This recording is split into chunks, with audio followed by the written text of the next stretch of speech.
La noblesse de la boue, chapitre 7. Vous avez quelque chose, vous savez quelque chose. Nous vous garderons le temps qu'il faut. Certes, on ne peut prétendre que Joe soit à la fête, mais il serait cependant abusif de parler de maltraitance quant à ses conditions de détention. Depuis son interpellation ce matin, il est cuisiné, interrogé et recuisiné. On sent bien malgré tout que le ton n'y est pas. Les policiers paraissent bien embarrassés. Il se relaie pour ne pas craquer dans un rôle de bon et moins bon flic. Ce jeu est connu depuis longtemps des amateurs de films et séries comme JB.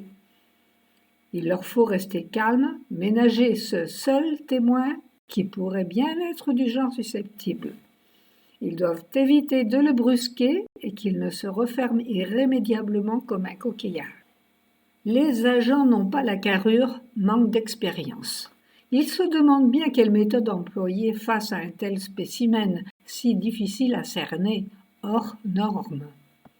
Ils en ont pourtant vu d'autres, mais cette fois c'est différent. Il s'agit d'une affaire internationale.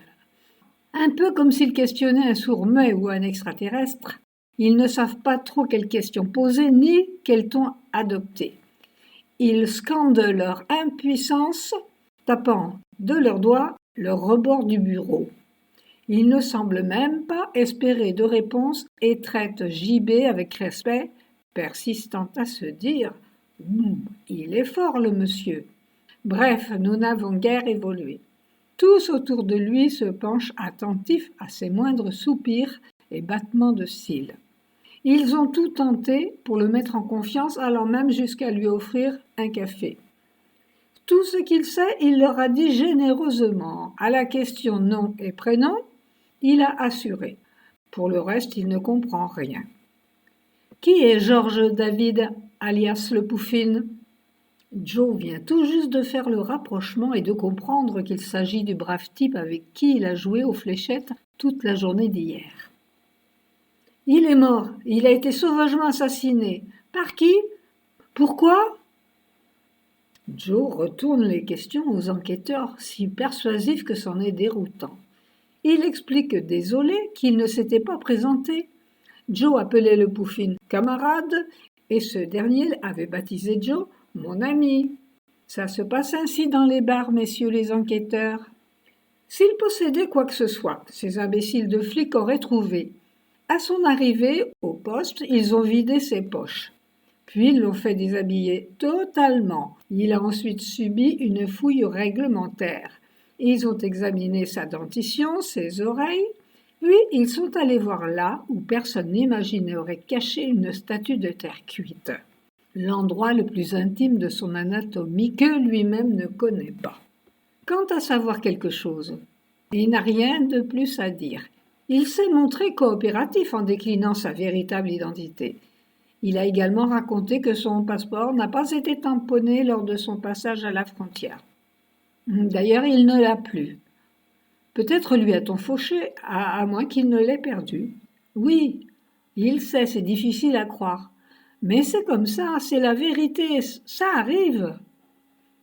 Joe est bien déterminé à ne rien dévoiler sur le motif réel de son séjour en Suisse.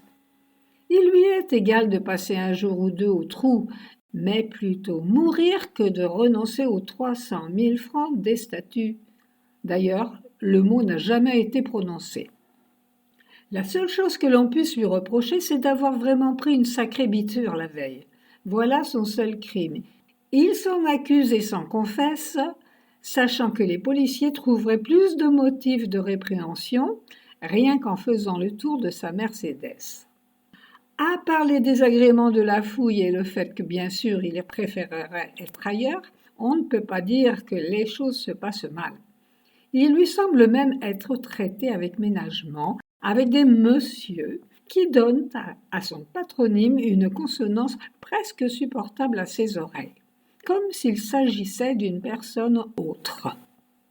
Au fil des heures, Joe sort de son mal-être de lendemain de fête. Son mal de tête se dissout. Il ne comprend pas davantage, mais il réalise que d'une certaine manière, c'est lui qui a le dessus. Il n'est certes pas la personne qu'il cherche, mais se plaît à ce jeu. Seul contre tous, l'air malin, il se balance sur son tabouret, se donnant une illusion d'importance. Il serait trop simple de leur dire qu'ils font erreur, qu'ils se sont trompés de mec. Joe préfère jouer au crack.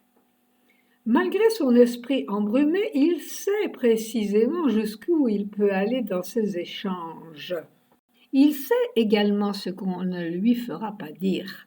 Faire le gars qui pourrait parler mais qui ne trahit pas. Le vrai dur, quoi. Le jeu est bloqué. La plaisanterie peut durer longtemps. JB serait certainement bien déçu s'il savait être mis hors cause pour le meurtre du Pouffine, ce dernier n'ayant pas été crucifié sur la cible par les fléchettes. Joe n'a ni mobile, ni arme, ni trace d'hémoglobine sur ses affaires. Il n'y aura pas non plus d'aveu. Il ne laissera même pas tomber un nom. Le boucher a carrément signé son acte sanguinaire. Il tue avec délectation, mais non pour le plaisir. Il fait payer très cher ses services. C'est un gros bonnet, un prédateur solitaire, un mercenaire. Il travaille ses victimes d'une façon tout à fait particulière. Leur ouvre la gorge de telle manière que leur langue ressort sous le menton. Il procède ainsi. La police a baptisé cette méthode la cravate. Il semblerait qu'il s'agisse d'une méthode importée de Colombie, affinée par lui-même au fil du temps. Le crime signature d'un vrai professionnel. Les enquêteurs sont dans l'obscurité la plus complète. Ils ont la victime et connaissent le tueur. Il leur manque un avant et un après, un pourquoi et un comment. La mort de Lady Anna aurait-elle un lien avec la présence du boucher dans les environs et le meurtre du Pouffine?